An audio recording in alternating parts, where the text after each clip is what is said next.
Halo, assalamualaikum warahmatullahi wabarakatuh semuanya.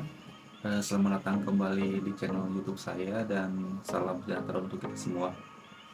Eh, Kali ini saya akan membuat sebuah konten tugas video lagi, di mana video kali ini dibuat sebagai bagian dari tugas mata kuliah konseling dan psikoterapi yang dibimbing oleh Ibu Elisa. Dalam tugas ini sendiri, saya diminta untuk mempraktikkan salah satu pendekatan konseling eh, yang begitu banyak, dan pada akhirnya saya memilih untuk mempraktekkan proses konseling individu menggunakan pendekatan psikoanalisis dengan teknik asosiasi bebas, di mana pendekatan ini bertujuan untuk membantu klien menyadari pikiran konflik bawah sadar yang mungkin selama ini belum terungkap. Seperti itu. Pernah gak teman-teman bertanya, seberapa penting sih konseling dan psikoterapi itu? Pertama-tama perlu kita sadari bersama bahwa konseling dan psikoterapi bukan hanya sekedar tempat curhat semata, tetapi merupakan bagian penting dalam ilmu psikologi yang memiliki dasar teoritis, etika profesional, dan strategi klinis untuk membantu individu mengatasi berbagai persoalan psikologisnya. Dan bagaimanapun, melalui proses konseling, seseorang dapat mengenali emosi dan pola pikirnya dengan lebih jernih, menemukan makna dari pengalaman hidup yang traumatis atau menyesalkan, hingga mampu mengembangkan cara-cara yang lebih sehat dalam menghadapi stres dan relasi interpersonal. Dan di tengah meningkatnya isu kesehatan mental di masyarakat, peran psikolog, konselor, dan psikoterapis semakin krusial. Jadi konseling bukan hanya untuk mereka yang mengalami gangguan berat, tetapi juga untuk siapa saja yang ingin bertumbuh secara pribadi, emosional, dan spiritual. Akhir kata, sebelum kita menyaksikan hasil video yang saya buat, saya ingin mengucapkan semoga video simulasi ini dapat memberikan gambaran utuh tentang bagaimana proses konseling berlangsung. Baik itu mulai dari cara membangun building rapport, menjelaskan informed consent, menyampaikan hasil asesmen awal, hingga memfasilitasi proses eksplorasi batin melalui teknik psikoanalitik yang dinamakan asosiasi bebas. Saya sendiri percaya bahwa sebagai calon psikolog atau praktisi, kita semua memiliki tanggung jawab untuk membangun ruang-ruang yang aman, empatik, dan penuh pemahaman bagi siapapun yang sedang berjuang dengan dia. Sekali lagi terima kasih telah menyaksikan video sampai sejauh ini. Semoga video nanti bermanfaat dan menjadi bagian dari langkah kecil kita dalam mendekatkan psikologi kepada masyarakat. Wassalamualaikum warahmatullahi wabarakatuh. Selamat menikmati video yang saya buat. Cekidot. Oke, sama saya dulu. Baik, silakan duduk ya.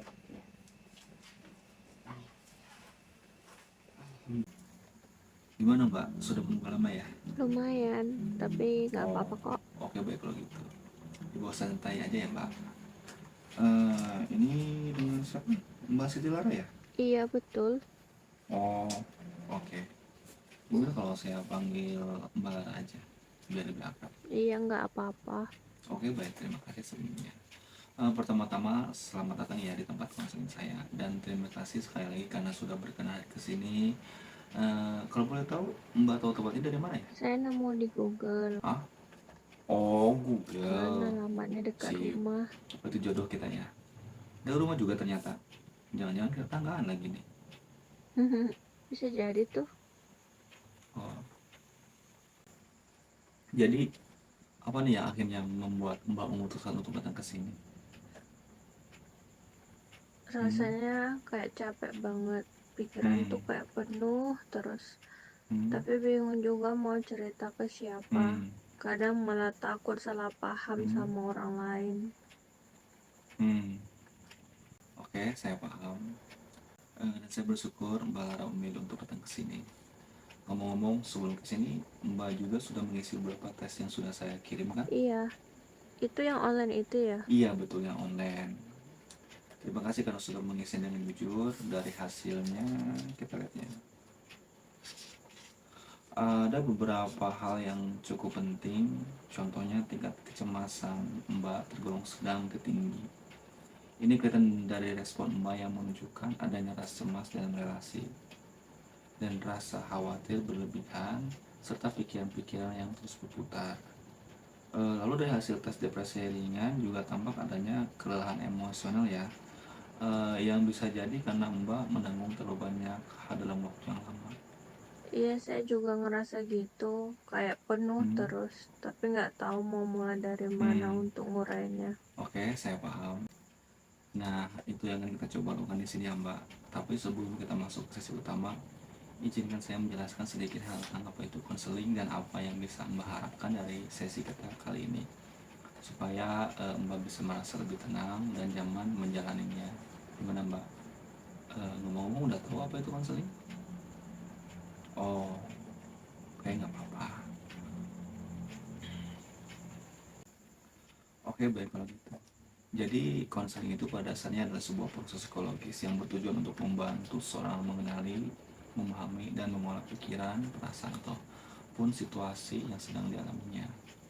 Nah, konseling ini bukan sekedar curhat, tapi lebih kepada ruang aman untuk menyelami apa yang sedang terjadi dalam diri Mbak, baik yang sudah Mbak sadari maupun yang belum sepenuhnya disadari. Dan dalam proses ini Mbak adalah tokoh utamanya. Tugas saya di sini cuma menemani, mendengarkan dengan penuh perhatian, dan mungkin sesekali memberikan pertanyaan atau umpan balik supaya bisa Mbak melihat hal-hal dari sudut yang mungkin sudut yang lain yang baru. Saya juga bukan untuk menasihati atau untuk menghakimi ya, tapi untuk menemani proses Mbak menemukan sendiri maknanya. Nah, adapun tujuan dari konseling ini bukan untuk langsung menghilangkan semua rasa tidak nyaman secara instan. Karena bagaimanapun beberapa hal memang butuh proses. Yang paling utama adalah membantu Mbak untuk memahami apa yang sebenarnya sedang terjadi dalam diri Mbak, dan dengan pemahaman itu biasanya jalan keluar akan lebih mudah ditemukan karena bagaimanapun Mbak nanti bisa melihat semua hal itu dengan lebih jernih dan utuh. Oke Pak, paham ya? Oke, saya juga ingin menyampaikan beberapa hal penting sebagai bagian dari ketika konseling kita ya. Di mana semua yang Mbak ceritakan di sini itu bersifat rahasia penuh. Karena bagaimanapun saya terikat sama kode etik psikologi. Durasi sesi kita sendiri mungkin sekitar 20-30 menit. Dan Mbak boleh istirahat kapan aja atau berhenti kalau merasa tidak nyaman.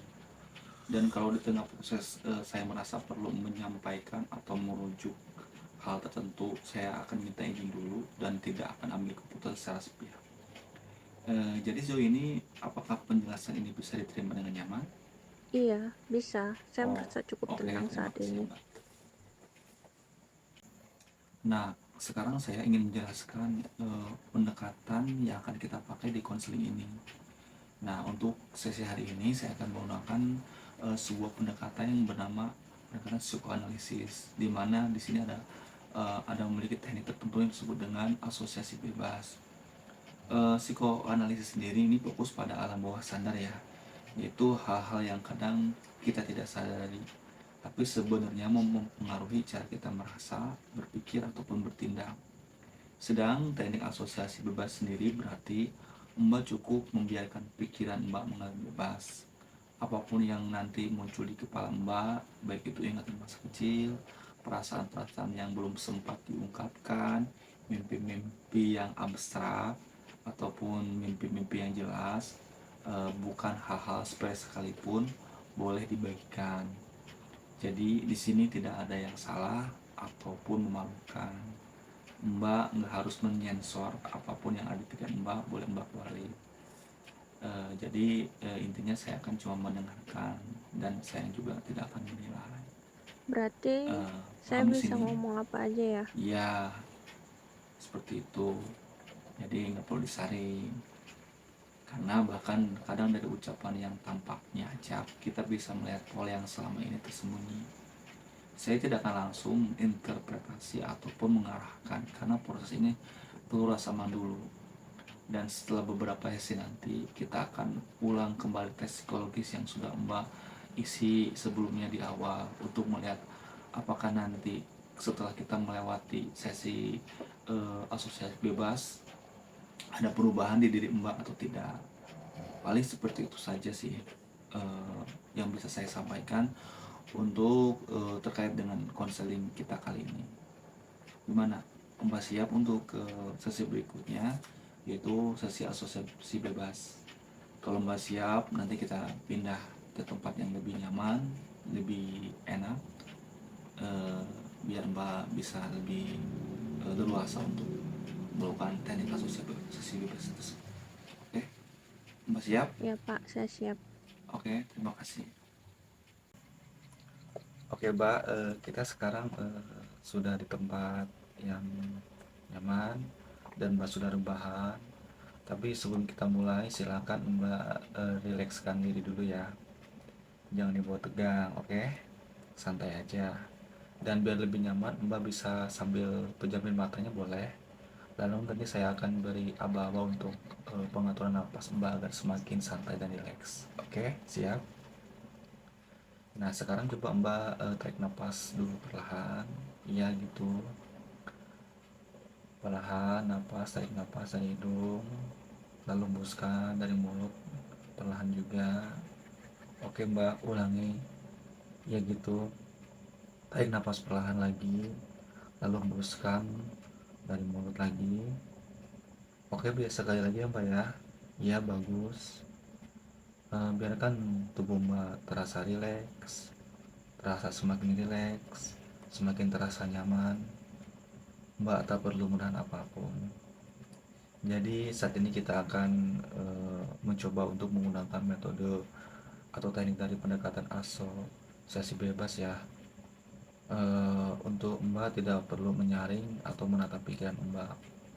Ucapkan saja apapun yang nanti muncul di benak atau pikiran Mbak ya.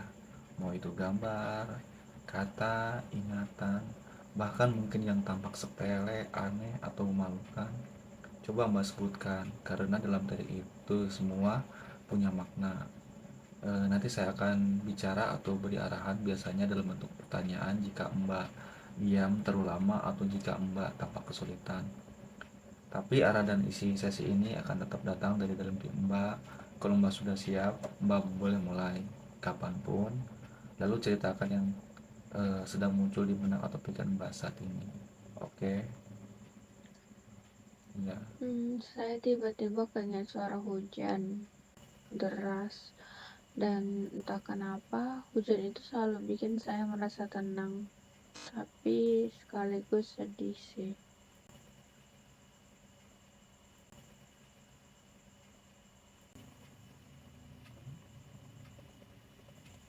Baik, coba gali lebih dalam lagi apa yang muncul dari yang Mbak rasakan saat ini. Saya jadi ingat waktu kecil, biasanya saya duduk di dekat jendela. Kalau sedang hujan, rumah kami suka ada yang bocor atapnya. Iya, saya lihat atapnya netes. Ada ember di tengah ruang tamu, dan rasanya saya ingat ibu belum pulang. TV nyala, tapi suaranya nggak nyampe.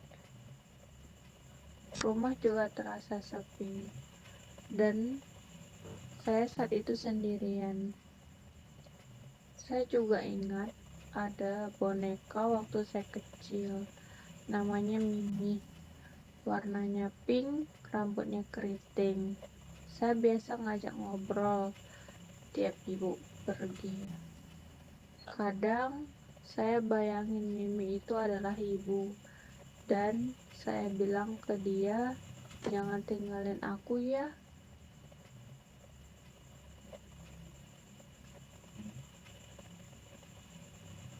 Oke, itu kalimat yang sangat kuat. Jangan tinggalin aku. Apa Mbak masih sering merasa seperti itu hari ini? Hmm? Iya, kadang saya nggak sadar, tapi saya benci kalau ada orang yang lama balas WA yang saya kirim, atau bahkan sengaja nggak balas pesan dari saya. Pacar saya saat ini orangnya baik, tapi kalau dia lama balas chat, saya langsung panik biasanya. Pikiran langsung kemana-mana. Kadang suka ada pikiran yang muncul kayak, Apa dia ada bosen ya? Jangan-jangan dia ada cewek baru, atau dia sengaja lama bales karena dia nggak anggap saya penting. Saya merasa dia emang ada niat mau ninggalin saya. Iya.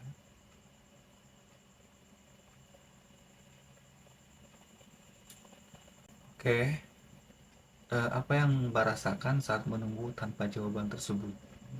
Yang saya rasakan, Hmm? rasanya takut, tapi marah juga. Kecewa juga iya. Kayak, kok dia tega ya? Tapi saya nggak bisa marah. Takut nanti dikira lebay, celingi. Jadi saya pendam aja. Tapi saya juga biasanya jadi dingin sama dia. Terus biasanya kami jadi jauh.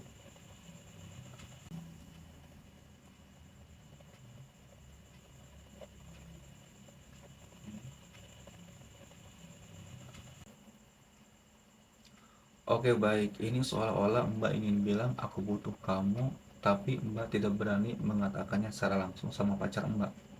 Gitu ya? Iya benar seperti itu. Karena bagaimanapun saya takut dia jadi ilfil. Jadi saya biasanya lebih banyak nahan diri. Tapi dalam hati saya kayak anak kecil yang ngetuk-ngetuk pintu rumah sambil nangis, nggak dibukain gitu.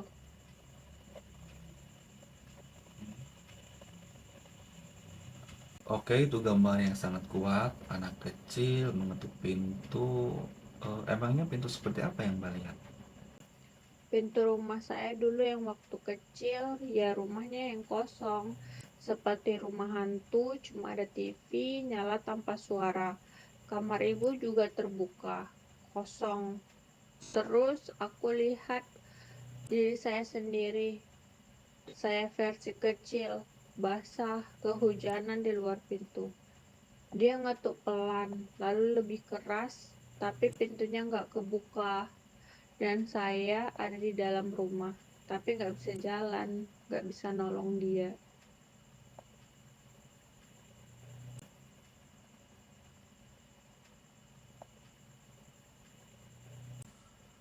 Apakah Mbak pernah merasa seperti menolak diri sendiri? Hmm, iya, mungkin saya sendiri yang nggak bisa menerima bagian kecil dari diri saya. Bagian yang lemah, yang takut, yang ngerasa nggak cukup.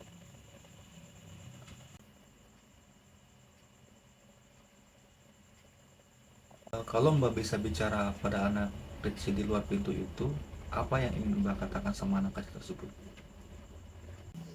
Hmm, saya rasa pengen bilang, maaf aku nggak bisa bukain waktu itu. Tapi sekarang saya mau, kalau bisa, saya mau peluk dia, bilang, kamu nggak harus kuat sendirian.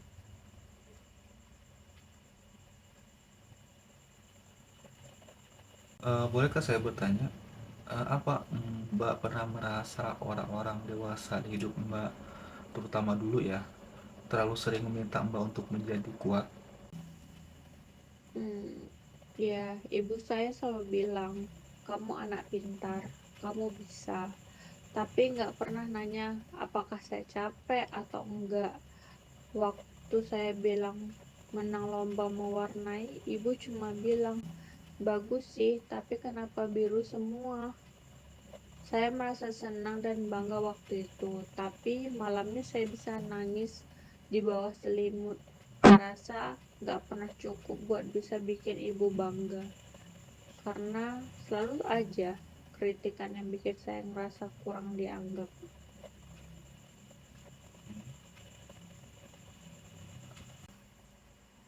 Hmm?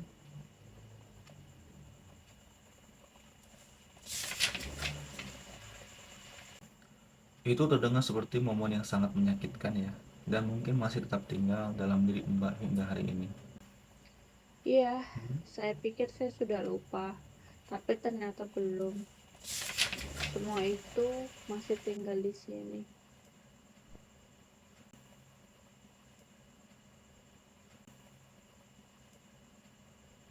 Dan hari ini Mbak Muda sudah berani membuat mengizinkan semuanya keluar.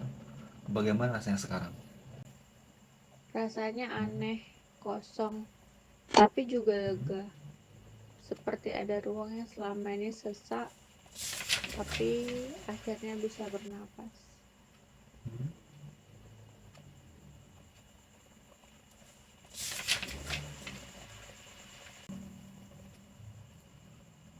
Oke bagus. Bagaimanapun Mbak telah berusaha membuka banyak hal hari ini.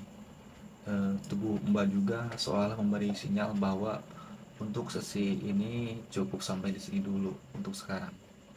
Jadi sebelum kita beralih ke akhir sesi, saya ingin tahu kalau Mbak bisa menggambarkan satu hal yang paling menempel dari semua yang Mbak alami tadi, apa itu?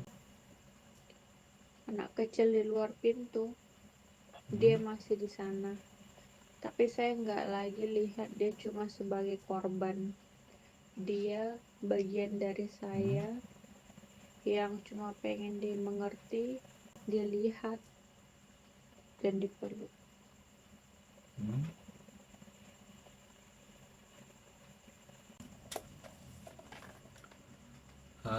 Terima kasih telah membagikan semuanya. Oke, saya rasa cukup untuk hari ini. Ibu bisa kembali lagi tarik nafas pelan-pelan,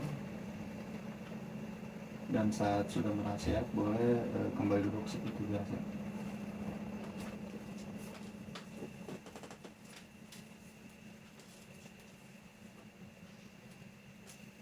Oke, gimana Ibu perasaan?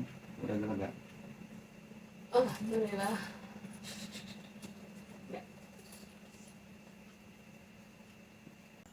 Boleh saya ikut membagikan satu atau dua hal yang muncul dari apa yang Mbak ceritain tadi? Boleh. Eh, Tadi kan Mbak menyebut rumah kosong, ibu yang tak hadir, dan anak kecil di luar pintu. Semua gambar itu terasa seperti metafora dari dunia emosional Mbak sendiri, khususnya saat Mbak merasa sendiri, merasa tak cukup, dan merasa tak dilihat, dimengerti, ataupun diperhatikan. Anak kecil itu menurut saya adalah bagian dari diri Mbak yang selama ini menunggu pengakuan, pelukan, izin untuk merasa sedih dan lemah. Dan terkait dengan hubungan Mbak sama pacar Mbak sekarang, Mbak merasa panik saat dia lama balas chat WA kan? Mungkin itu soal dari masa kecil Mbak yang kembali muncul. Apakah aku tidak cukup berharga untuk dibukakan pintu? Iya, kayak selama ini saya nunggu orang lain bukain pintu itu. Padahal mungkin yang paling bisa bukain ya saya sendiri. Dan hari ini Mbak sudah mulai menggenggam kuncinya, bahkan mungkin membuka sedikit celah untuk memeluk anak kecil itu. Saya tidak akan menafsirkan lebih jauh dari ini, karena yang paling penting bukan kesimpulan, tapi bagaimana keberanian Mbak untuk hadir penuh dan jujur. Apa Mbak ingin menutup sesi ini dengan satu kalimat untuk diri Mbak sendiri? Kita nggak harus jadi kuat terus. Kita juga berhak lelah. Wah, itu kalimat yang sangat berarti, dan Mbak boleh membawanya bersama Mbak hari ini. Sesi kita hari ini cukup sampai di sini ya Mbak. Dan kita bisa bertemu lagi di sesi-sesi berikutnya, dan mungkin perlahan kita temani anak kecil itu masuk ke dalam rumah. Saya rasa saya mau ketemu lagi. Mungkin untuk pertama kalinya saya nggak takut datang. Ya, saya senang mendengarnya, dan saya akan tetap di sini saat Mbak siap untuk masuk lebih dalam lagi. Terima kasih Pak. Oke, tugas saya itu. Terima kasih kembali.